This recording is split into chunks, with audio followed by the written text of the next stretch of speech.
여러분 안녕하십니까?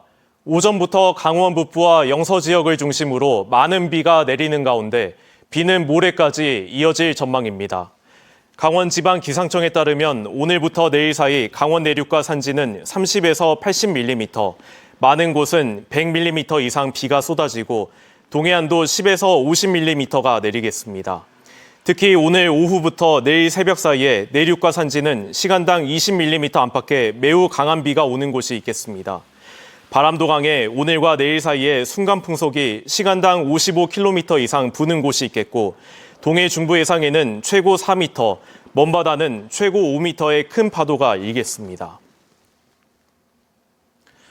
탄소 중립 기본법에 따라 강원도가 2030년까지 온실가스를 2018년에 배출한 양의 97%까지 감축하겠다는 계획을 내놨습니다. 같은 기간 원주시도 40%를 감축하겠다는 목표를 세웠습니다. 그런데 자치단체의 이런 계획은 법률적 강제성이 없는 목표치에 가까운데요. 현실적으로는 기후위기 대응을 민간에서 주도하는 모양새입니다. 황구성 기자입니다. 3월부터 5월 봄철 강원도 평균 기온은 1990년 10도에서 2020년 11도로 30년 새 1도 올랐습니다.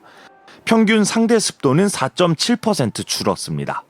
고온 건조 현상이 뚜렷해지면서 2018년 670헥타르였던 강원 산불 피해 면적은 4년 뒤인 2022년엔 5270헥타르로 8배 늘었습니다.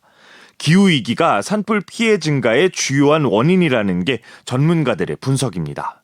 기후위기 대응을 위해 정부는 2018년 온실가스 배출량 7억 2,760만 톤의 40%, 2억 9천만 톤을 2030년까지 감축하기로 했습니다. 강원도는 한 발 앞서 2018년 배출량 6,230만 톤의 대부분인 97%, 6,040만 톤을 2030년까지 줄이겠다는 계획입니다. 2033년부터는 탄소 배출량보다 흡입량이 더 많아져 탄소 배출권 판매를 통한 수익 창출까지 내다보고 있습니다. 강원도 계획에 따라 도내 18개의 일선 시군도 내년 4월까지 자체 탄소 중립 계획을 세워야 합니다. 원주시의 경우 2030년까지 2018년 배출량의 40% 감축을 목표로 잡았습니다. 2030년 탄소 중립 실현이란 강원도 목표보단 중앙정부의 속도에 보폭을 맞춘 셈입니다. 탄소 중립, 홍보, 교육 등을 실시하고 있으며 원주시 인벤토리 구축, 탄소 중립 모델 개발, 전문가 양성을 위한 교육과정 개발 등을 법률적 강제성이 약한 목표치인데도 제조업 중심지고 강원 최대 도시인 현실을 감안한 겁니다. 원주에선 아직까지 민간이 탄소 중립을 주도하고 있습니다. 원주 명륜사회복지관이 2년 전 기후위기에 취약 가구가 더 많이, 더 쉽게 노출된다며 24개 기관단체와 함께 온실가스 줄이기를 실천하고 있습니다. 대상자들이 막 우울증도 생기고 여러 가지 질병도 또 생기고 막 이런 것들을 따라가다 보면 결국은 환경, 기후 이런 거와 관련이 있게 되더라고요. 정부가 온실가스 감축 목표를 낮게 잡아 헌법이 보장한 기본권을 위반하고 후세에 부담을 떠넘긴다며 청소년들이 제기한 기후 소송이 현재 헌법재판소에서 진행되고 있는 가운데 강원도, 원주시에 보다 현실성 있는 기후위기 정책 마련이 시급하다는 지적입니다. 구체적인 액션 플랜을 가지고 원주 시민 모두가 기후위기 대응에 참여할 수 있는 그런 시책들을 발굴해 주시기를. MBC 뉴스 황구선입니다. 5월은 가정의 달이지만 이런 때일수록 더 쓸쓸하고 외롭게 사는 1인 가구들이 많습니다. 특히 고령층의 경우는 고독사 사례도 심심치 않게 접할 수 있는데요. 지자체가 다양한 방법을 동원해 고독사 예방에 나서고 있습니다. 배연한 기자가 보도합니다. 동해시 북평동에 사는 92세 김면옥 할머니. 홀로 사는 할머니에게 동해시 공무원과 봉사단체 회원들이 카네이션을 심은 화분 하나를 선물합니다. 화분 배달로 할머니의 안부를 살피고 할머니는 외롭고 적적한 시간에 화분을 돌볼 수 있게 하는 겁니다. 기분이 좋죠. 기분이 너무 좋지. 누가 이렇게 찾아와서 이렇게. 아들 며느리 있다 그래도 바빠서 이렇게 못 와. 동해시가 반려식물 300개를 마련해 지역 내 홀로 사는 어르신들에게 전달했습니다.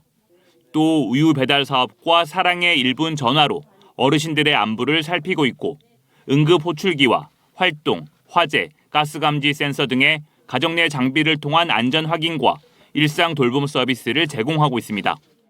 혼자 외롭게 세상을 떠나지 않게 사망자 장례 서비스와 유품 정리 서비스를 제공할 수 있도록 고독사 예방과 사회적 고립가구 지원 조례를 만들어 공포했습니다. 동해시는 올해 고독사 예방 정책 추진과 대응 체계 구축 등 25개 과제에 74억 원에 달하는 예산을 투입하고 있습니다. 올해 4월 달에 고독사 예방 및 지원에 관한 조례도 제정을 하여서 다양한 사업을 추진할 수 있는 근거도 마련하였습니다. 1인 가구가 늘어나고 고령화가 급속히 진행되면서 강원도가 2019년 관련 조례를 만든 데 이어 강릉시와 속초시 등도 고독사를 막기 위한 발걸음에 동참하고 있습니다. MBC 뉴스 배현환입니다. 제102회 어린이날을 맞아 비가 내리는 날씨 속에서도 강원도 내 곳곳에서 다양한 기념 행사가 열렸습니다. 강릉시 올림픽파크 잔디광장에서는 야외 행사가 진행돼 어린이 헌장 낭독과 대형 케이크 만들기, 농악대와 어린이 합창단 공연 등이 열렸고 춘천시는 호반체육관에서 태백은 365 세이프타운에서 어린이 대축제를 펼쳤습니다. 오전부터 빗방울이 내리자 속초시는 청소년 수련관으로 장소를 옮겨 놀이기구 체험과 합창 공연, 낚시놀이와 페이스 페인팅 등의 행사를 진행했고 원주시도 실내로 장소를 옮겨 행사를 열었습니다. 국립농산물품질관리원 강원지원이 지난달 15일부터 26일까지 어린이집과 요양원, 병원, 학교 등 집단 급식소를 대상으로 원산지 표시 특별 점검을 실시한 결과 모두 14곳이 적발됐습니다. 콩과 배추김치, 돼지고기, 닭고기 쌀 등 외국산 식재료를 조리해 제공하면서 원산지를 국내산으로 거짓 표시한 경우가 대부분이었습니다. 농관원은 원산지를 거짓으로 표시한 9곳은 형사 입건하고 표시를 누락한 5곳은 150만 원의 과태료를 부과했습니다.